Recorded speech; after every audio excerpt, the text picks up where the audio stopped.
Hey, Chandler Bolt here, and joining me today is Verne Harnish. Now, Verne is the founder of the world-renowned EO organization or entrepreneurs organization with over 11,000 members worldwide. And he's also the founder and CEO of Gazelles, a global executive education and coaching company with over 180 partners on 6 continents. Now, he's written 3 books, including Mastering the Rockefeller Habits, The Greatest Business Decisions of All Time, and his most book is called Scaling Up. I've got it right here, and I've actually read all 3 of the books, and they're all great.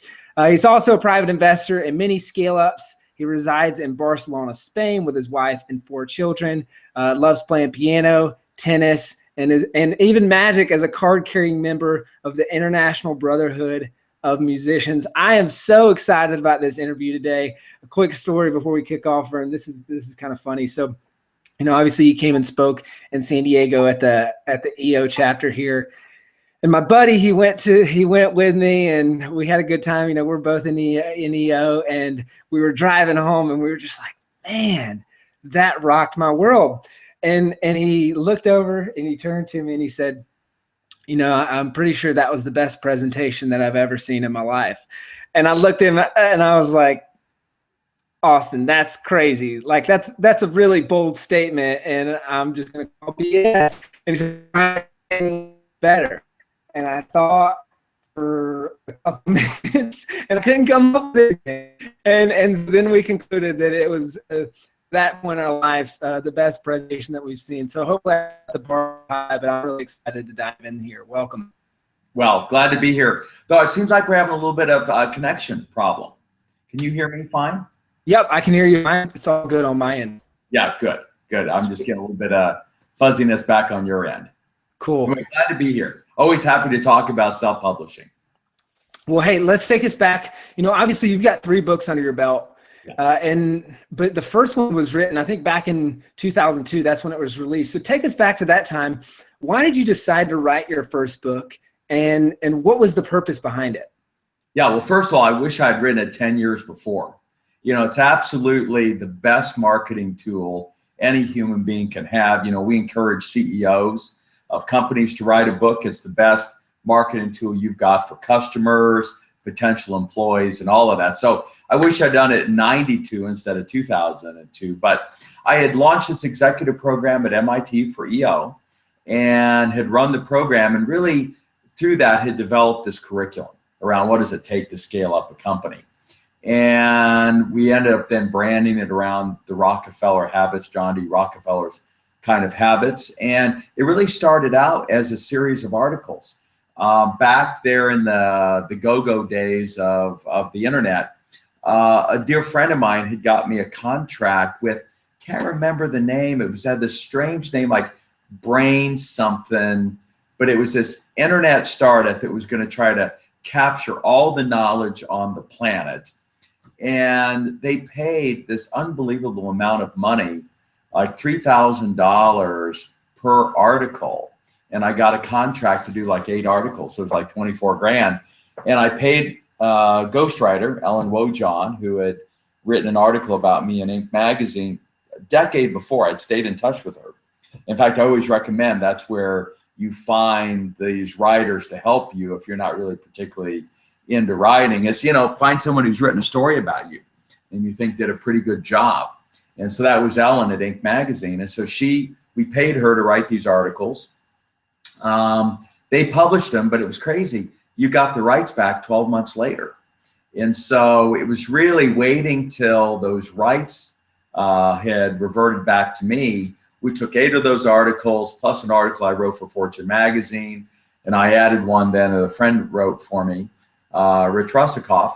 And we crunched them all together. And that became, after writing all the transitions, the first Mastering the Rockefeller Habits. And by the way, it's got in print over 250,000 books. Wow. And what made you decide to brand it as Rockefeller Habits? Well, I was, in fact, visiting a dear friend of mine, John Anderson, who I'll see here in a couple of weeks. John was our very first coaching partner for Gazelles in Detroit. And when I was visiting, his wife had just finished this amazing biography on John D. Rockefeller called Titan. And she said, you've got to read this book.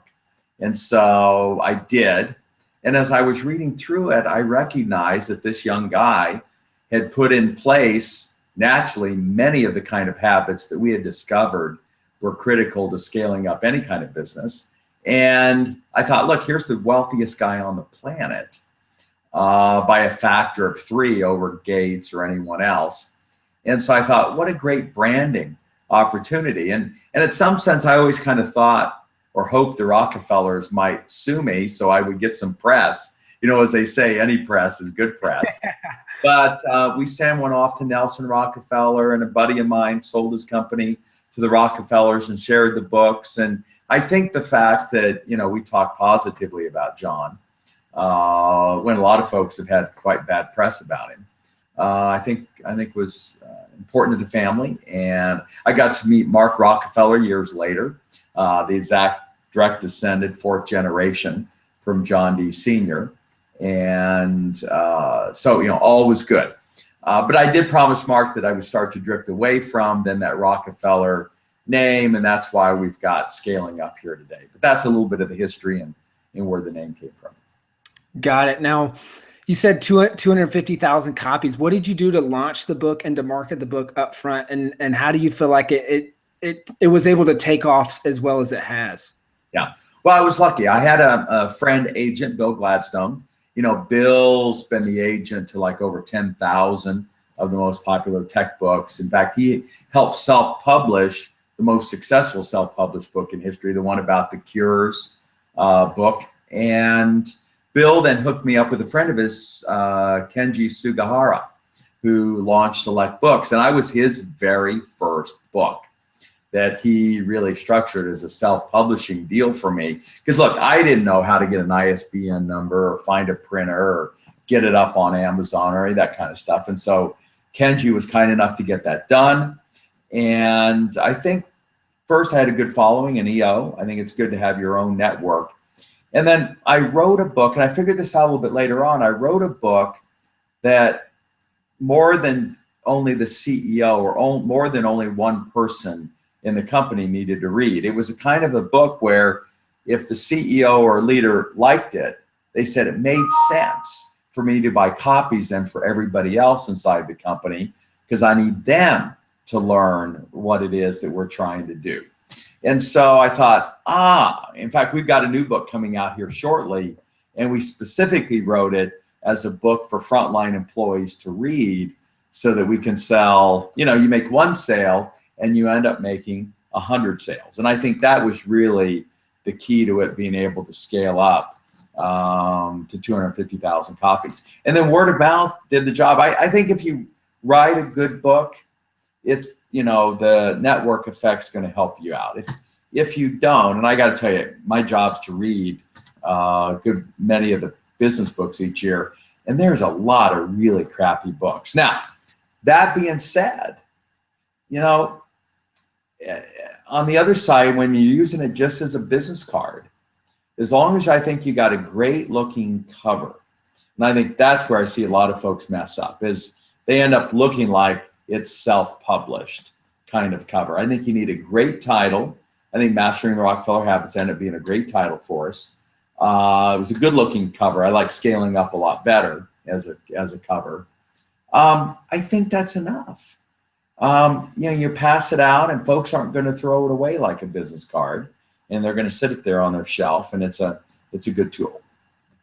Yeah. And so you obviously decided to do you did a book in between, but then you decided to do the updated version, the 2.0, if you will, of Mastering the Rockefeller Habits and Scaling Up. Now, what made you decide to release that second version?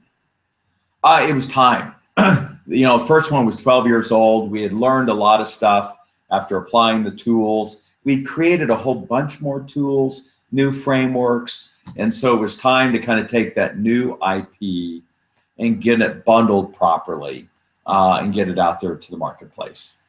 But what was interesting, this book, I really stole an idea from Alex Osterwalder. And I thought, I really want to crowdsource this second book. And so I wrote it, and it was interesting. I designed the cover so it looked like the first Mastering the Rockefeller Habits. It was all black and white. It was the same size and all that. And I put it out. I did 500 galley copies, put it out to my friends and colleagues and clients and coaches. And Chandler is painful. I gave them a month to come back and tell me, I'm hoping they're going to find typos and technical mistakes. They basically came back and said, I'm sorry, Verne, you know, you may be the growth guy, but your baby is both ugly and stupid. And it was like really like a nail through my heart. But they were right. And we went back, we totally redesigned it. We reshaped it, sized it, all 4-color all the way through, redesigned radically the cover. And they were right. We rewrote all 70,000 words based on the feedback. And it's won 8 international awards since, and it's already passed 150,000 copies. So it's out just over a year. So we're real happy with the power of getting the crowd involved in really giving feedback, editing it, and that kind of stuff than the lone entrepreneur trying to do it themselves. Yeah. You just touched on this, but having read them sequentially, you know, I read, it was, I picked up Mastering the Rockefeller Habits because I didn't know the new one was out. And so I like sought it out, you know, I'm searching on the internet, I found it and I'm like, yes, I got this copy. And then I read it.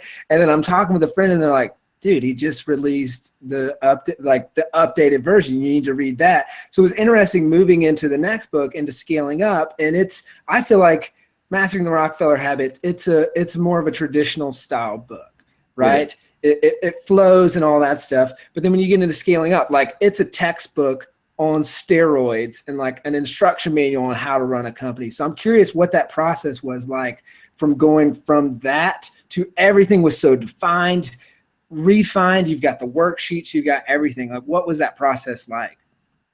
Well, you know, it's interesting. I think though, and I'm in the process of writing it, Scaling Up, as you said, has really ended up being kind of the technical manual. And it's screaming for there to be a smaller version that's more like Mastering the Rockefeller Habits. Yep.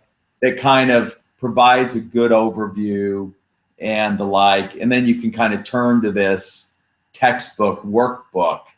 And so I think Mastering the Rockefeller Habits was a good, like I said, traditional style book. This other one went way far the other direction, and we're going to come back now. We're actually in the middle of writing 5 books. We're going deep in each of the people, strategy, execution, and cash. In fact, I'll be reviewing a big part of the new people book this week. And then we're going to do this overview book. So we're really putting together a system as opposed to a single book. That's great. I can't wait for those to come out personally. And I know it's funny, you mentioned that your job is to distill a lot of books. Well, I remember being at the talk in San Diego, and I had ordered 7 books off of Amazon by the time your talk was over. Because it was like, if you like this, for more about that, read this book. If you like this. Yeah, we referenced 40 books in Scaling Up. You know, our view is it takes a village of gurus. Really, honestly, nobody has all the answers, and anybody who says they do, whether they're a doctor in the medical field or a thought leader in the business world, you know, they're blowing smoke. You've got to kind of triangulate into the answers from a lot of different sources. I agree. Now, you said you're working on 5 books right now. Tell us a little bit more about what's your writing process and your routine look like? Well, I write every Thursday, and I really relish it. It's a chance for me to kind of, I've gotten really all the business stuff done by Wednesday. Thursday, then I can kind of relax and I do research and writing. And then I've got a lot of writing partners. So each of the 4 books that are a deep dive in people, strategy, execution, and cash, I've got a co-author with. So Sebastian Ross, a good dear friend of mine here locally on the people book. And so we're spending a good part of Thursday digging into the first section of that 4-section book. And so it's a very collaborative process that I enjoy. So I've got co-authors on all the books, which makes it fun. And then I've got a ghostwriter that helps me out on our fortune columns and research and that kind of stuff that's necessary. But I did, at the end of the day, write every one of the 70,000 words in Scaling Up. I find out, I figured out at the end, I've got to be the one who gets kind of the final words down. And then obviously we get some good editing and copywriting as a result. Have you found that to be the case with all the books? It's like you have a ghostwriter to help distill the ideas and you almost go back through and do a rewrite yourself? Well, Mastering the Rockefeller Habits, Ellen, in writing the first couple articles, it was tough. She really hadn't been able to capture my voice, but by about the third article, she could interview me. They were always all my ideas, but she could interview me and pretty well capture my voice. And I got to say, I didn't have much of a voice back then, so it wasn't hard, to capture. Now I think I've got a style and an approach, and so I needed to write that in Scaling Up. Obviously, my second book, that was a compilation of us going to various writers at Fortune magazine and just having them write up each one of those 18 decisions. And so that was more of an editing function and a direction function. What do you feel like it took for you to find your voice over the years? It's the 10,000 hours that Gladwell talks about. You're just out there giving, 200 presentations a year kind of thing. And, after you do that for 2-3 decades, it's my 34th year of teaching, you probably ought to by now have it figured out. Now, you say you write on Thursdays. Side note, I was kidding with my children tonight. I was reminding them some of the original, you went and spoke to everyone you could, the local Rotary Club, the local, whoever would let you stand up and speak, whether they were paying attention or not, you took the opportunity. So you definitely got your 10,000 hours, maybe just exclusively in Rotary clubs early on. Sure. Okay, you mentioned writing just on Thursdays. Is that a full day of writing? Is that the only day that you write? Is that every week of the year? Like, what does that look like? Yeah, it's pretty much, well, that's the day I write my weekly insights. And it's in the process of writing the weekly insights, and I'm researching, reading books, I'm recommending books. And so it allows me to kind of concentrate my efforts in terms of learning, reading, and distilling it then into my own thoughts. And then once you've got all of that, now when you actually get down and sit down and write the book, I just say goodbye to my family. And it's, you go into monk mode, as Jim Collins describes it. And it's 6 to 8 hours a day for, 2 to 3 months. But because I've done all this other writing, then the words tend to flow. It's already there. You've already had to distill it. You've already done a lot of the research. You can pull it together. So a lot of it's really just trying to get the flow correct.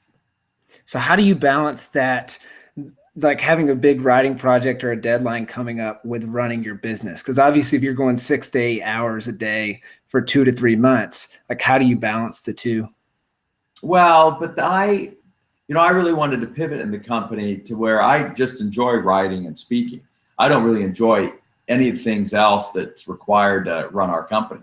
So I've got 6 CEOs that run the various companies, like our coaching division, our online education division, the technology side, the investment banking side, that kind of thing, so that I am pretty well freed up to do these kind of things. Mainly marketing, interviews like this, keynote speeches, and then do the writing. But when it comes to the crunch time, in every case, and that's why it's a little tough on the family, it's been during the summertime, because that's our slowest time for our business, and that's when it makes the most sense. And that also usually leads then to a typical fall release for us, which finds the best time to release a book into our space. Got it. That makes a lot of sense. Now, do you have a morning routine? I do. It's in fact, I have to report it out to my coach. It's a very short meditation. Learned it at the Art of Living ashram in Bangalore by Sri Sri Ravi Shankar. It's kind of a breathing meditation process. Then I alternate between kind of doing planks, push-ups, and this little 4-minute Tabata exercise routine.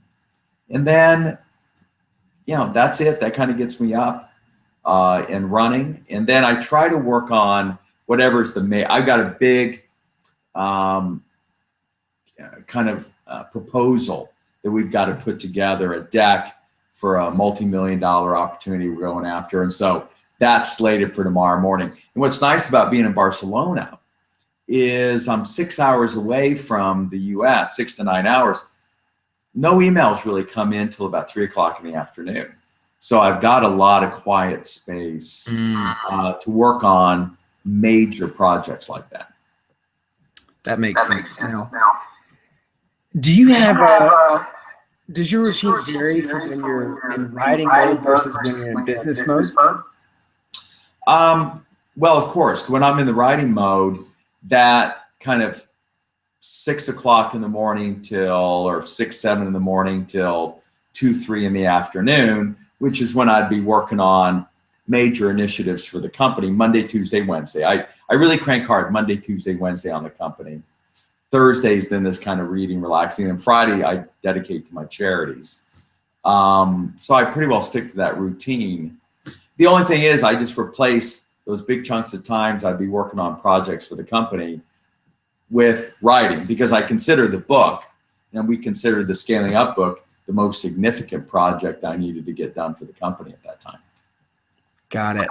Now let's talk a little bit about how these books have fed into the business. I'd love to get into that. So obviously EO started back in 1987, and it looks like Mastering Rockefeller Habits came out in 2002. How has that book, and I guess even then moving into Scaling Up, like how has that impacted what you're doing with EO, with Gazelles, and with your other businesses? Well, obviously our big target market's YPO more than even EO. And again, a book is your calling card. It's like your pitch deck. And, nobody wants to be sold, particularly entrepreneurs. They want to be educated. And that's how you market in the 21st century anyway, is you educate, you don't sell. And so it's our first foray. Somebody in a forum member says, hey, I've been using these tools. I've had great success. The other forum members say, hey, I want to read the book.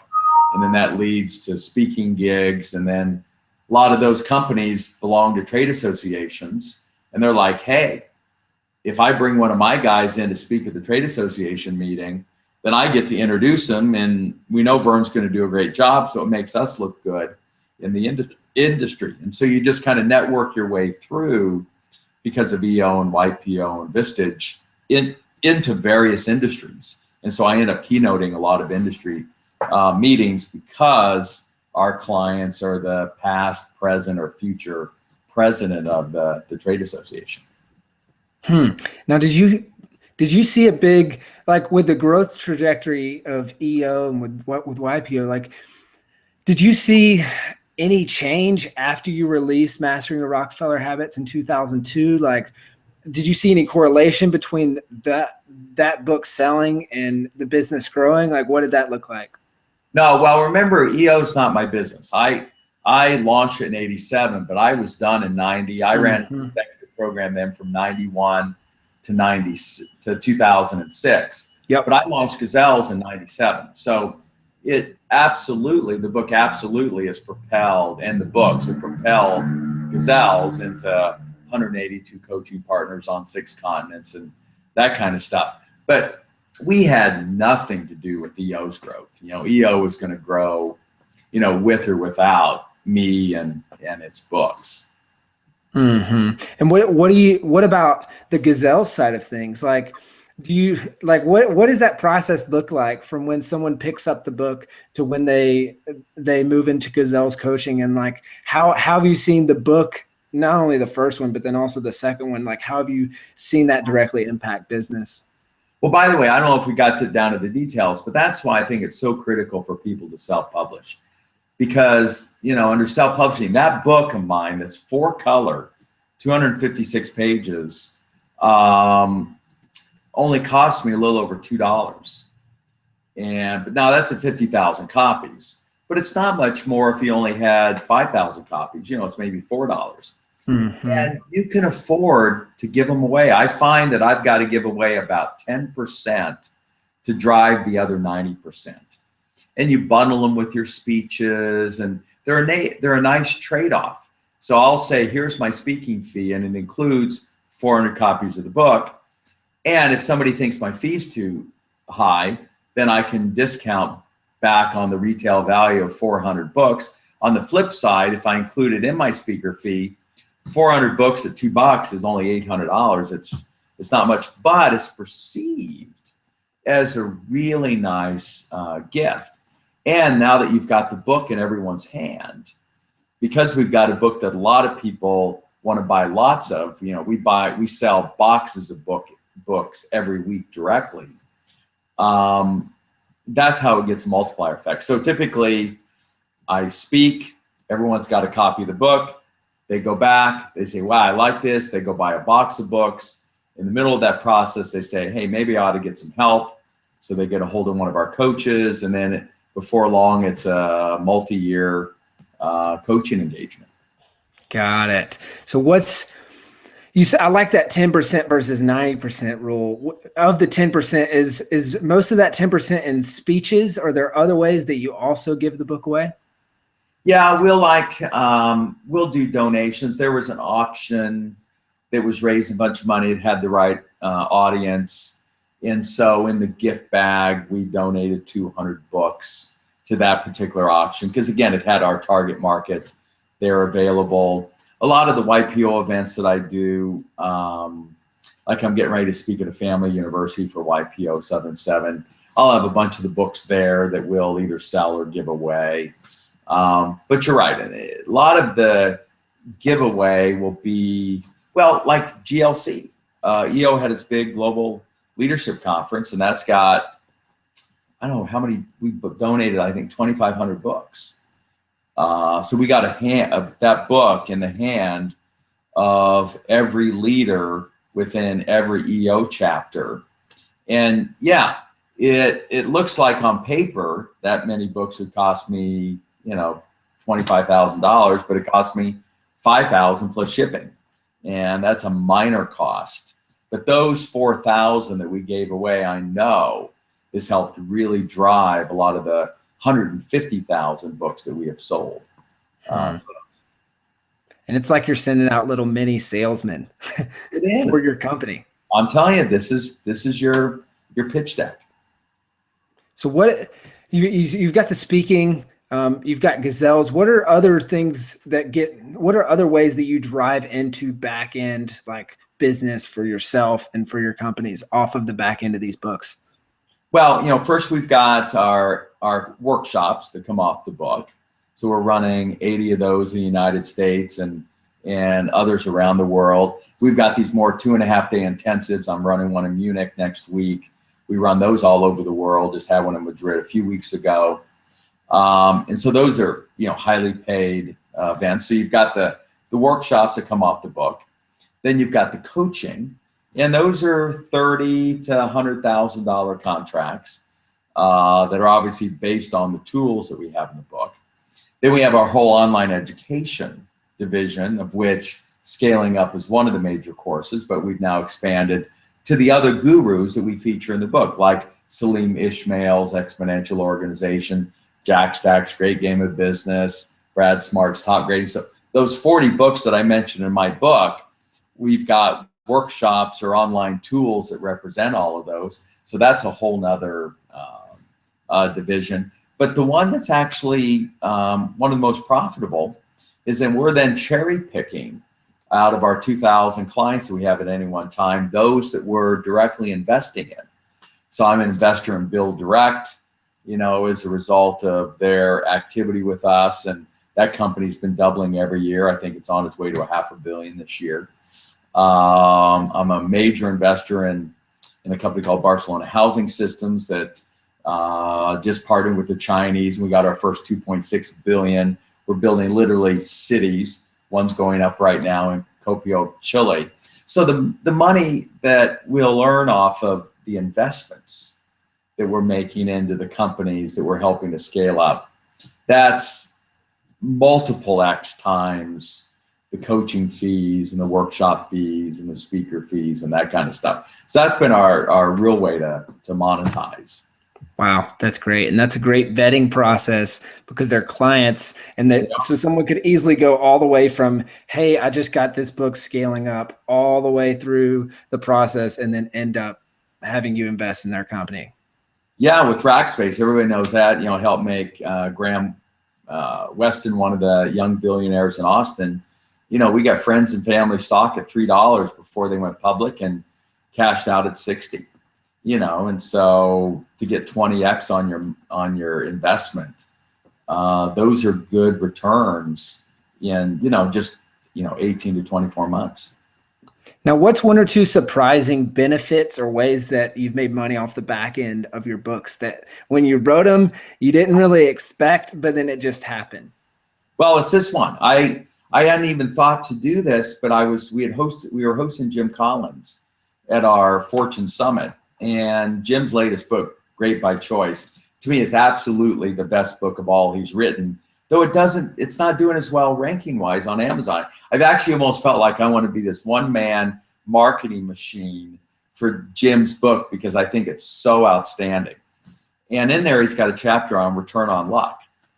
And he's talking about how it's the people who really take advantage of the luck that they've got that do well. And he said, so take 15 minutes and talk at your table about where you either didn't take advantage of luck that you had or whatever. And I'm sitting there lamenting where I literally had the chance decades ago to put money into Dell early on, Apple early on, and many of the other companies. It's the kind of thing where if I put just $1,000 in when I could have, it would have made me tens of millions of dollars and I wouldn't be doing this, right? And so I'm like crying. And then I'm like, wait a second. But who's next? Dell, Microsoft, Apple. And I'm literally sitting in the middle of our summit and I'm like, it's Jeff Booth over at Build Direct. That guy has got the same mojo. And I literally got right up in the middle of the session, ran over there, got on my hands and knees and said, Jeff, you have to let me invest in your company.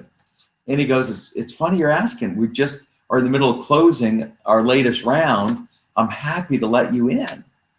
And that's kind of that was my first major investment.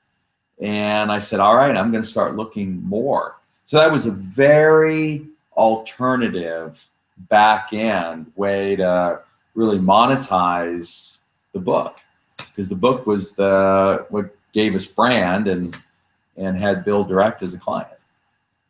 Got it. Now, the trajectory for book sales on the back end of scaling up, was that a big spike, then kind of tailed off? Have you seen it stay consistent? Is it growing? What does that look like?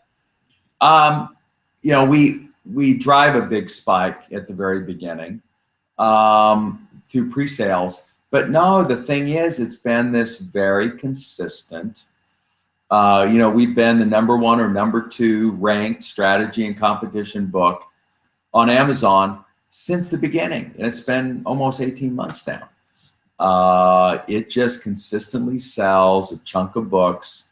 We have spikes around the planning seasons, so kind of November through February, and I see that on my commission checks. And we have other kind of a planning spike here in the summertime, but it's steady and growing. It's steady and growing, which is what's been nice.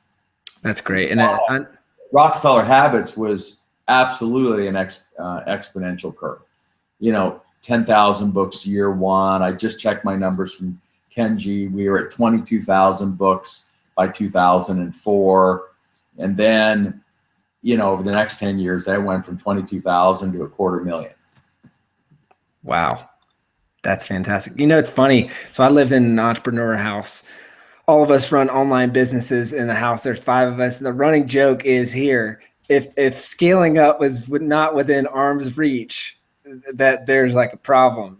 And I can see how that really drives sales for you, because not only are we buying multiple copies for ourselves, we're buying them for our employees, we're buying them for our team, like all those things. You got it. And I think one of the things that's important. I think what's worked well is we've made all of our stuff open source. So you don't even have to buy the book. You can go to scalingup.com, and we've got a free chapter on how to do strategic planning, which is one of the things we're best known for. And you don't even have to spend a penny. All of our tools are open source. Those are given away in multiple languages. And I do think there's something about, you've got to have a mentality that you're willing to give away in order to get this whole Adam Grant give and take, I think, is real. And again, self-publishing really makes it a lot easier for you to give, because if you go with a traditional publisher, their main customer is you. Writers don't realize that, but the traditional publishers, they just calculate how many books they think you and your activities are going to sell. They multiply times how much money they're going to make, and then they give you a percentage of that. And then they make you buy your own book for a lot of money. And it's very frustrating. Plus, I find I update my book every edition. And so I'm making minor changes every printing. And it helps me keep it current. You're preaching to the choir on all that stuff. What would you say, what would it be a piece of advice that you'd give to someone who's running a business? And like you said, they need that business card. They need that book that's going to drive sales for them, that's going to help them grow their business. But maybe they just can't find the time. They aren't able to make the time to get that book. What would it be your advice to them to be able to get it done and take it to the finish line? It's going to sound like a commercial, but just call my friend Adam Whitty at Advantage Media and just say, speak a book. It's what Jack Daly did. Jack's been the sales guru, has been speaking all over the world for decades. And we're all like, Jack, you got to write a book. You got to write a book. I don't have time, da, da, da, da, da. And he just went and did the speak a book thing. And he had a book, Hyper Sales Growth, and it's doing unbelievably well. What you do is get a ghostwriter. Most people in their companies can't put two words together. And so hire a writer, and then the structure of your book, take your core values plus your 3 brand promise. So your 4 or 5 core values and your 3 brand promises and your big, hairy, audacious goal and your purpose. And there you've got 10 to 12 chapters, and just write stories about where you've lived these values, these promises, these purpose with your customers, your employees, and your life. And so just tell some stories, make each chapter 10 or 12 pages. You've got 12 chapters. I think a 144-page book is perfect. I think thinner is better than thicker. And you're done. And you've got, if nothing else, a great recruiting tool for employees. Hey, you think you want to work here? Read this. And if you still think you want to work here, great. So that's what we encourage entrepreneurs to do, is keep it structured very simply like that. Hire a local ghostwriter from your local biz journal, and just get it done. What's been the most rewarding part of writing and publishing your books? The multiplier effect. The fact that you're out there basically speaking 24/7, because it's there. Someone at any one time is sitting someplace listening or reading, and you're able to really help people all the time. On the flip side, you're making money while you sleep. And so you like those royalties coming back. And as you know, when you self-publish, instead of getting $1 from Amazon, I'm getting $10 from Amazon. And that makes a big difference. What would be your final parting piece of inspiration, tip, anything like that for someone thinking about writing and launching their first book? Yeah, just do it sooner than later. Like, it's how I opened. I wish I had done it, Chandler, 10 years prior to when I did. But, you just never can seem to find the time. But I don't think there's a more important thing. Michael Dell wrote his book. Bill Gates wrote his book. All the folks know that getting that book out and your voice representing your ideas is critical in this, particularly this 21st century. Verne, well, thank you so much for joining us. I know it's nighttime in Spain right now. Thanks for taking out the time and just rocking with this interview. one final thing, where can people go to find out more about you, about your books? Just go to scalingup.com and the name of the book, and they'll hopefully sign up for my weekly insights. They're free on Thursdays, where I'm writing about this kind of stuff, and all the tools and articles and this free chapter and this free one-page personal plan is all up there. It's all up there, no charge. Perfect. Verne, thank you so much. You got it, Chandler. Thanks for the opportunity.